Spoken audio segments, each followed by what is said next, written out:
These shifts might be the lifeline that saves you from a narcissist's control. One of the hardest truths about staying in a relationship with a narcissistic partner is the exhaustion that slowly builds inside you. An exhaustion so heavy that you feel it before you can even name it. And strangely, the real work begins after you start to heal. People often assume that leaving or waking up to the truth brings instant relief, but the internal shifts required to reclaim your sense of self are often far more draining than the relationship ever was. It's not because you're weak or dramatic. It's because the fatigue comes in layers, and each one leaves its own mark. The first layer comes from the emotional labor of living with an adult who functions, at their core, like a permanent toddler. Anyone who has cared for an actual toddler knows the chaos. The crying spells, the sudden mood swings, the outrageous demands.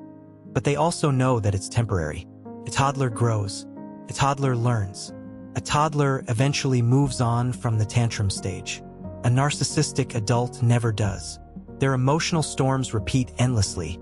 Their entitlement stays rigid, and their inability to regulate themselves becomes a constant in your life. You end up compensating for them day after day, managing their moods, absorbing their anger, smoothing over their impulsivity, and you start carrying the emotional workload of two people. It wears you down not because you're inadequate, but because no adult is designed to parent another adult indefinitely. Then comes the second layer, the psychological and physical aftermath that narcissistic abuse leaves behind. Rumination, anxiety, hypervigilance. These aren't just emotional experiences. They're physiological. Your sleep is disrupted. Your mind becomes scattered. Your nervous system is constantly bracing for the next outburst, the next insult, the next cold withdrawal. And because gaslighting warps your perception of reality, you end up replaying conversations late into the night, trying to make sense of contradictions that were never meant to make sense. This isn't an ordinary kind of tired, it's a bone-deep weariness born from a nervous system that has been stuck in survival mode for far too long. The third layer emerges when you realize that the relationship has slowly shut down your authentic self. You start performing instead of participating in your own life. You bite your tongue instead of sharing your truth. You plaster on smiles you don't feel so the day won't explode.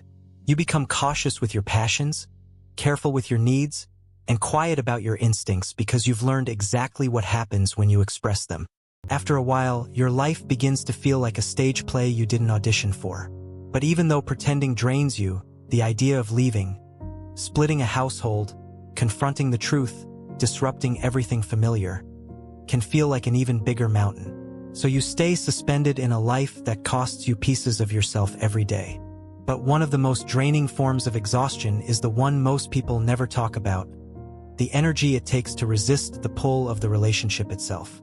Loving someone who also harms you creates a psychological tension that is brutally difficult to hold. To cope, your mind builds bridges, justifications, excuses, small acts of denial, to make the contradiction feel less impossible. And when the trauma bond finally starts to loosen, that unraveling creates its own kind of discomfort. Trauma bonds don't snap cleanly. They fray, they tug, they fight their way out, and your nervous system feels each thread breaking. The push and pull that follows is exhausting in its own right. Narcissistic relationships cycle through long periods of emotional neglect or cruelty, broken up by moments of unexpected warmth or kindness. Those moments become disproportionately powerful. After weeks of feeling invisible or belittled, a shared laugh, a gentle word, or even an offer to help with errands can feel like a burst of hope, like proof that the person you once loved is still there. And when you finally start recognizing the pattern, those good moments lose their magic. But resisting them creates a new kind of internal battle. You tell yourself you won't fall for it again, even as a part of you aches for the familiarity of that temporary comfort. And saying no carries its own tension. When you turn down the cozy moment on the couch or resist the sudden sweetness, you see something flicker across their face. Hurt, disappointment, or maybe the performance of it. And then the guilt creeps in. You wonder whether you're being unkind. You ask yourself whether you're rejecting a genuine effort. You question whether you've become cold or rigid or selfish. Their reactions open the door to self-doubt, and suddenly resisting the pull feels just as exhausting as giving in. Over time, you may even find your mind taking a strange turn. it becomes easier to blame yourself. If you cast yourself as the problem, the tension inside the relationship temporarily quiets.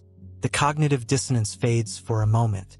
You tell yourself you're the difficult one because it gives you the illusion of control. If you're the issue, then maybe you can fix it. Maybe you can make it better. It's backward, but deeply human. Sometimes self-blame feels safer than acknowledging the truth. But the exhaustion does not come from your flaws or failures. It comes from the immense emotional labor this kind of relationship demands, and from the way it slowly dismantles your self-trust. Healing requires you to confront that fatigue, unlearn the distortions you were taught, and rebuild the parts of yourself that were buried beneath the chaos. And while that process is taxing, it is also the path that eventually leads you back to clarity, strength, and a version of yourself you may not have felt in years. Living as a version of yourself that doesn't match who you really are creates a unique kind of exhaustion, one that seeps into everything you do. When you start casting yourself as the problem simply to make sense of the chaos, that false identity drains you just as deeply as the relationship itself. You might even find yourself thinking, "They're finally being nice. This is what I said I wanted, so why not just accept it?" And so you give in. You sit beside them on the couch, you run errands together, you take the moment for what it is because it feels familiar, maybe even comforting. It feels like what your life was supposed to look like. But somewhere in the middle of that warmth, or maybe a day later, the shift begins. A small criticism slips into the conversation. A distorted version of your words gets thrown back at you. A subtle dismissal sneaks in, and suddenly their ego is back in the driver's seat. Instead of recognizing this as the same old cycle, instead of seeing their pattern for what it is, you turn inward and scold yourself. How did I fall for this again? I should have known better. What is wrong with me? What makes this even more disorienting is that the good moments aren't really free. If things escalate into conflict later, that brief closeness becomes a bargaining chip. I went out of my way to help you. I did that favor for you. I tried to be nice. Their kindness becomes a debt you are expected to repay, a trap disguised as goodwill. It's like accepting a free trip only to be dragged into a high-pressure timeshare presentation. You quickly realize the price is far more than the gift was ever worth.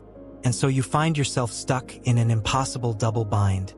If you refuse their attempts at connection, you're cold or ungrateful. If you accept them, you feel foolish, gullible, and ashamed for stepping right back into a pattern you swore you wouldn't repeat. Resisting the pull of a relationship you desperately wish could be healthy is exhausting, but surrendering to it and watching the cycle reset itself is just as draining, maybe even more. This is one of the cruelest truths about narcissistic relationships. Every path is exhausting. It drains you to silence your authentic self, to shrink and contort your emotions so you don't trigger another storm. It wears you down to constantly monitor your tone, your facial expressions, your needs, all in an attempt to avoid conflict that will erupt anyway. It grinds you down to repeatedly question your own perceptions, doubt your memory, rewrite your reality to fit theirs, and blame yourself for things you never caused. Even resisting their rare flashes of kindness, those little glimpses of what the relationship could have been, demands emotional energy because the longing is still there. And beneath it all lies the humiliation of feeling naive for hoping yet again that something might finally change. Leaving isn't simple for many people. Children, finances, fear, trauma bonding. These things tie you to the relationship in ways others may never fully grasp. And once you finally see the truth yet still remain in the situation, a strange emotional tension forms. You understand what's really happening, and yet you're still living inside it. The clarity is painful, almost heavier than the denial ever was. Sometimes you even miss the numbness of betrayal blindness, because back then, blaming yourself gave you a false sense of control. It was an illusion, but it was familiar, and sometimes familiarity feels safer than the truth. But the price of that old self-blame was enormous, and its weight was far heavier than the exhaustion you carry now. So what are you supposed to do with those brief, peaceful moments they offer? How do you handle the rare softness when you know it's temporary? There is no one-size-fits-all answer. Sometimes the situation calls for cooperation. Maybe it's your child's birthday, and harmony matters more than principle. On those days, you go along with it. Other times, when nothing meaningful is at stake, You might resist the pull and choose not to have lunch with them or decline their help. Yes, it may trigger guilt-tripping, gaslighting, or passive-aggressive backlash, but maybe on that particular day you have the strength to handle it. And while it usually isn't wise to confront them with terms like narcissist or call out their gaslighting, there may come a point where you snap. If that happens, it's understandable, but you must brace yourself for the psychological warfare that often follows these confrontations. A major part of the ongoing exhaustion comes from constantly being reminded of what this relationship truly is.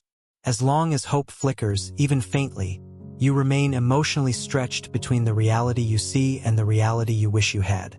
Deep down, you still ache for the version of the relationship that exists only in your imagination.